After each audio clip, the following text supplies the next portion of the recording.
Hello, everyone. Welcome to the FY27 Food Security Infrastructure Grant Program Informational Webinar. My name's Holly. I'm the FSIG Management Specialist from MJAR's Division of Food Security. And my name is Molly, and I am a grant contractor with the Food Security Infrastructure Grant.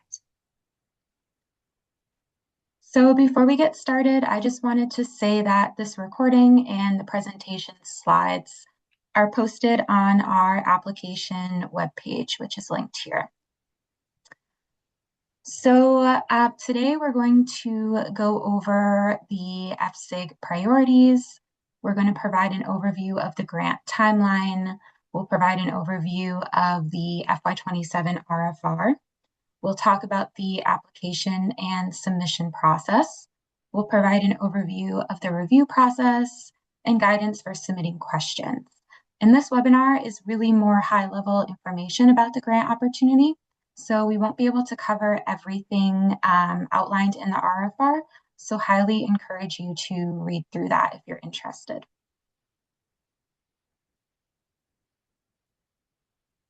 So just some background on the Food Security Infrastructure Grant. It was established back in 2020 using ARPA funds as part of the state food security task force to address supply chain disruptions and widespread food insecurity during COVID. This grant addresses supply chain disruptions and long-term food security through infrastructure and equipment investments across the supply chain. Since its inception, FSIG has awarded $126.6 million to 927 projects, and it's been managed by our department, the Department of Agricultural Resources, since 2025.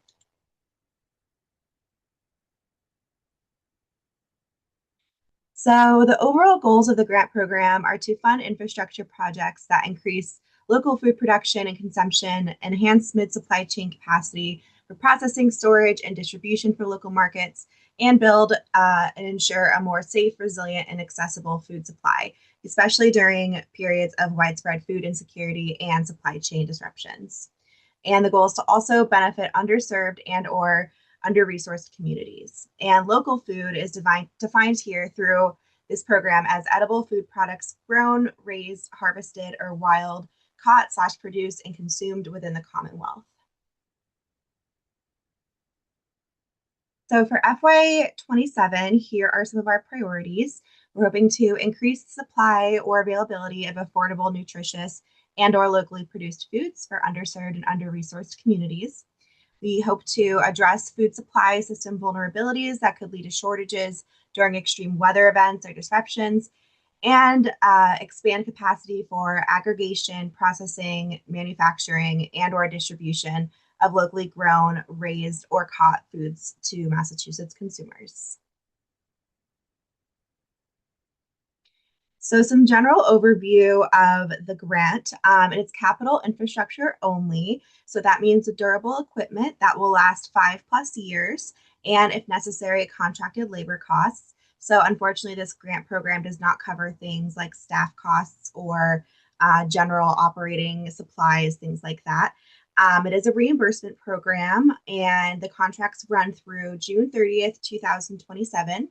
It's a 20% cash match requirement with a $10,000 minimum award and up to $500,000 maximum award. The grant timeline, we just opened the application recently, and so the questions that you have must be submitted by Monday, April 20th by 4 p.m. And we'll put our information towards the end with the email address that you can send your questions to. And then the application will be due Monday, May 4th by 4 p.m. And then our team will review these applications from May through August, and then you will receive a notification if you received an award in August or September of this year. And then the contracts most likely will start in September of 2026, and they must be, whole project must be completed and paid for by June 30th, 2027. So here are some examples of eligible applicants. We are doing two things this year, commercial food and non-commercial food entity. And so a commercial food entity is a for-profit engaged in the production, processing, distribution, sale, or service of food, including farming, fishing, food manufacturing, wholesaling, retail, or food service, where food related activities are conducted primarily for commercial sale or revenue generation. And the primary purpose of commercial entities is to sell food to earn income. And then a non commercial food entity is a nonprofit, government, tribal, or community based organization engaged in food related activities, primarily for charitable, educational, or public service, and for purposes other than profit. And so examples of these would be things like food banks, food pantries, nonprofit farms, schools, healthcare institutions, and correctional facilities. So the primary purpose of non-commercial is food entities is to serve the public or community need. And you can see here we have a lot of different applicant types. It could be agricultural, seafood dealer, processor, aquaculture, everything up through grocery stores, municipalities, and food banks and farmers markets. So it's a very broad range of applicant types. Your operation must be located and operating within the Commonwealth of Massachusetts, and you must have been in operation for a minimum of 3 years at the time of the application deadline. And also, if you are currently working on a project with an FY26 grant, if you were awarded last grant cycle, you must be complete with your project before you can apply for FY27.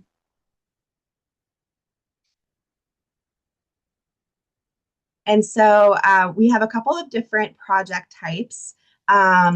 They kind of focus on all areas of the food system. So expansion of agricultural and seafood production, and local and regional supply chain expansion, non-commercial food access and availability, and commercial food access and availability, and food system resilience and emergency preparedness. Now I'll pass it off to Holly to continue.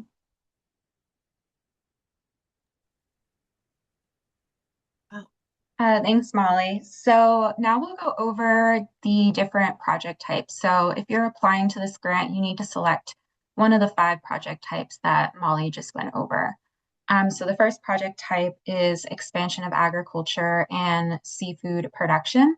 So the purpose of these projects are to support farms, fisheries, aquaculture, and community-based food production to expand or enhance local food output and supply. So some examples of these, I'm not going to read through all of the examples. You can find more in the RFR as well. But some examples are on-farm or on-vessel equipment, season extension structures, which will enhance resilience, and livestock and poultry biosecurity improvements. The next project type is local and regional mid-supply chain expansion. So the purpose of these projects are to develop mid-supply chain capacity that connects local producers to Massachusetts consumers and institution and support food system resilience. So some examples are value-added processing and packaging facilities, cold storage, loading docks, and food distribution vehicles. The next project type is non-commercial food access and availability. So these projects develop or enhance programs that increase the consumption of healthy, nutritious, and preferably local food at a free or reduced cost. So this would include emergency food assistance providers, food delivery services, and institutions providing vulnerable and low access populations food, such as early childhood education centers, schools, elder care facilities, hospitals, and correctional facilities. Some examples are cold storage, commercial kitchen upgrades, and facility upgrades. Non-commercial food access and availability. These projects are to develop and enhance programs that increase the consumption of locally grown, harvested, or raised foods through retail outlets. So this can include farm stands, farm stores, CSAs, or small to mid-sized grocery stores. Some examples are refrigeration and cold storage, or commercial kitchen or prep space upgrades. And the last project type is food system resilience and emergency preparedness. So these projects increase the resilience of local food systems against disruptions such as power loss, climate events, or supply chain shocks. I encourage you to read through the Resilient Mass Plan if you are interested in these project types. Some examples are backup power systems or port or coastal infrastructure. So in addition to a project type, you will also need to apply under a project track. So there's two project tracks. The first one is a simplified project track. So this is for funding requests that are between $10,000 to $150,000. These are smaller scale, lower complexity projects, including equipment or limited infrastructure improvements that don't require extensive construction. The standard project track is for funding requests between $151,000 to $500,000. So these are for larger scale, more complex projects, including major equipment systems or substantial facility or infrastructure improvements that require more planning, coordination, or technical documentation. So the main difference between these two project types is going to be the amount of documentation that is required with your application. And I'll talk more about that in a few slides. So we're frequently asked questions about the match, and we wanted to take some time to explain it. The match is based on the project total eligible under the Food Security Infrastructure Grant. It's a required 20% cash match for all applicants. So therefore, 80% of the eligible project costs could be funded through FSIG. The total project cost must include eligible expenses only, and it must be a cash match, so no in-kind is accepted. Here's an example of how the match works. So this is a school applying for kitchen equipment. They're applying for a steamer, a kettle, a freezer, a heated cabinet, and the freight. So this whole project is eligible under the Food Security Infrastructure Grant, and the total project cost is $66,454. Of that $66,454, the applicant would be responsible for 20%, which is $13,291. Therefore, their FSIG request would be the remaining 80%, which is $53,163.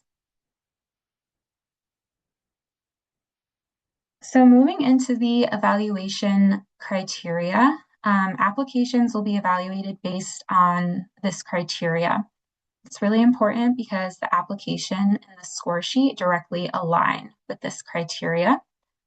We'll go through each of these in depth over the next few slides, but project need and alignment will account for 30% of the score. Food security outcomes and impacts will account for 35% of the score. Feasibility will account for 15% of the score. Sustainability and maintenance will account for 10% of the score, and overall compatibility will account for 10% of the score. So now we'll talk about the information we're asking for in the project need and alignment section of the application. So this is the extent to which the applicant clearly describes their organization and their operation. They identify the problem or the capacity gap that their proposed project will address, and they explain why their proposed project is the right solution. So applications should show clear alignment between the proposed project and the selected project type, and describe who will benefit from the project. If applicable, applicants should also describe how the project is incorporating or will allow multi-sector collaborations or partnerships and how those will strengthen Massachusetts food system. An additional consideration will be given to applicants that have never received FSIG funding in the past. For the food security outcomes and impacts section, we ask applicants to clearly identify 2 to 5 expected performance impacts that best align with their proposed project. So in attachment C of the RFR, you'll find a list of these performance impacts that you'll need to select 2 to 5, and then describe how your project will achieve each expected outcome measure within 1 to 3 years of project completion, and provide realistic project appropriate estimated metrics expressed as whole numbers. If applicable, applicants may also describe how the project incorporates resilience measures that protect food access during disruptions. And if the project aligns with any of the objectives outlined in the Resilient Mass Plan, we ask you to demonstrate that. And then the food security outcomes and impacts continued. We also ask applicants to demonstrate how the project will increase equitable access to nutritious food for under-resourced and underserved residents of the Commonwealth. So applicants should reference community level data to document need. They should describe key characteristics of the population served. They should describe how the project will reach the intended population and provide evidence of the pathway. Applicants can also describe if there's any benefits to farmers, ranchers, or small businesses within the food supply chain that face barriers to market access. And again, please refer to the RFR for the full list of different definitions, resources, and references. This is an abridged version. All right, so now I'll talk about feasibility. So this is the extent to which the project scope, budget, timeline, and implementation plan are realistic and achievable within the grant period. So applications should demonstrate their readiness to implement their project, including any permits, their capacity to manage the project, and the financial ability to cover upfront costs and the required match. Also, the quote should be consistent with the proposed budget and scope. For sustainability and maintenance, we ask the applicant to demonstrate that the investment will be maintained and continue to provide benefits throughout beyond the contract period. So applicants should describe who will maintain the equipment or the infrastructure, how ongoing costs will be covered, and how benefits like food access, distribution, and resilience outcomes will be sustained over time. And then overall compatibility. So reviewers will consider the applicant's overall operations alongside the proposed project details, including whether the project's benefits are proportional to the amount requested relative to the organization's size and budget. The reviewers will consider how well the proposed project aligns with the FY27 RFR priorities. They'll consider any letters of support that are submitted. And for applicants who have received previous FSIG funding, reviewers will take past project outcomes and impact into account. Okay, so now we're going to talk about the documentation that is required, recommended, and optional. So this table outlines the documentation for the simplified projects and the standard projects. So a budget and quotes is required for all applicants. If any applicant does not provide a budget or a quote, their application will not be reviewed. In addition to the required budget and quotes, standard project applicants are required to provide demonstration of project need and feasibility, but this is highly recommended for simplified projects as well. Demonstration of project benefit to underserved and under-resourced communities, letters of support, and a letter of a match are optional for simplified projects and highly recommended for standard projects. So now we'll talk through the documentation descriptions and instructions. So again, the budget should include all of the FSIG project costs, the applicant's cash match, and the total amount requested from the program. We do provide a budget template in attachment B of the RFR, which you are welcome to use. For quotes, applicants must submit 2 quotes for each expenditure or line item in the budget that costs $50,000 or more. Applicants must submit 1 quote for each expenditure or line item in the budget that costs less than $50,000. Quotes should be from qualified vendors or contractors and reflect accurate cost estimates. Again, the budget and the quotes are required for all applicants, and failure to submit means that your proposal will not be reviewed.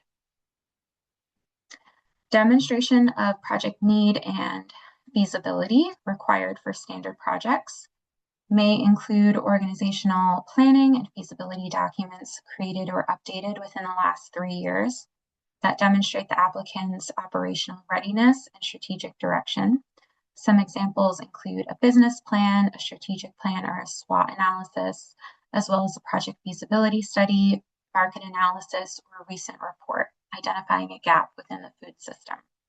Applicants may submit 1 to 3 documents for this category. Demonstration of project benefit to underserved and under-resourced communities. This can include letters of commitment or MOUs for partners demonstrating planned and specific food security impacts, or supporting documentation that provides contextual or descriptive evidence of need and feasibility. So applicants can submit 1 to 3 documents for this category. And letters of support are non-binding letters of support from partners, community organizations, or stakeholders, demonstrating community benefit, endorsement, or alignment with the project's goals without committing specific resources or actions. Applicants may also submit 1 to 3 documents for this category. And a letter of a match is a signed letter from an authorized signatory confirming the applicant's cash match commitment and identifying the funding source. Now we'll talk about the application submission. So the application must be submitted through the online portal. The link is on the FSIG webpage. We do provide a copy of the application in attachment A of the RFR, so you can see the questions ahead of time, but again, it has to be submitted online through that portal. We can't accept hard copies or emails. Please make sure to allow adequate time for your submission. Consider any potential delays that may come up. All attachments must be PDF or Word documents. If an applicant applies to multiple MJAR programs for the same project, the department reserves the right to determine which program, if any, the project will be funded through. Only 1 application can be submitted per operation. Entities or individuals that own multiple businesses cannot submit applications for each business. And the application is due by 4 p.m. on Monday, May 4th, 2026. Applications submitted after the deadline, even seconds after, won't be considered. So please, again, consider any delays that could prevent you from submitting on time. And then we wanted to give some insight into our review process. So there will be 3 rounds of review following the grant application submission. First is the eligibility and administrative review. So this is when our team will look through all the applications to make sure that the organization or the project is eligible for funding. We'll make sure that the application has been completed and the required documents have been submitted, and we'll check for any past compliance issues. Applications that pass that first round of review will go into the technical review, and that's when the applications will be scored based on the evaluation criteria that we talked about earlier. If the application is likely to be funded, we may request a site visit if additional verification is required. Note that a site visit does not guarantee funding, and that is something that we will reach out to the applicant and schedule. So post-award, there are certain project terms and deliverables. Applicants selected to receive an award will be subject to project terms and required to enter into a legally binding agreement with the Commonwealth. We don't have time to go over all of these project terms and deliverables, but encourage you to read through sections 5 and 6 of the RFR for information about contracting, reporting, and reimbursements before submitting your application so you know what the expectations are. All right, so if you have any questions or require some support, you can email us. Our email is listed here. Again, the deadline for questions is 4 p.m. on Monday, April 20th. Note that we can't take phone calls or do meetings to provide any feedback on the project. You need to submit your questions in writing, and all of the questions will be public record and will be posted on our webpage in a Q&A document. The Q&A document will be periodically updated so that all applicants can review questions and answers. And then I just have to say that MDAR cannot assist in the preparation of grant applications. In order to maintain the integrity of a competitive grant process, we can't advise or provide individuals with any information regarding specific applications during the solicitation process. And just want to note too, we have some resources on our webpage. We have the link to the RFR, which also includes the copy of the application, which is attachment A, the budget template, which is attachment B, and the expected performance outcomes and metrics, which is attachment C. We'll have our Q&A document that I just spoke about. We'll have this webinar recording, and we'll also post the slides. And then we also have a baseline eligibility tool. And again, here is the link to the webpage. All right, thank you so much for your interest in the program.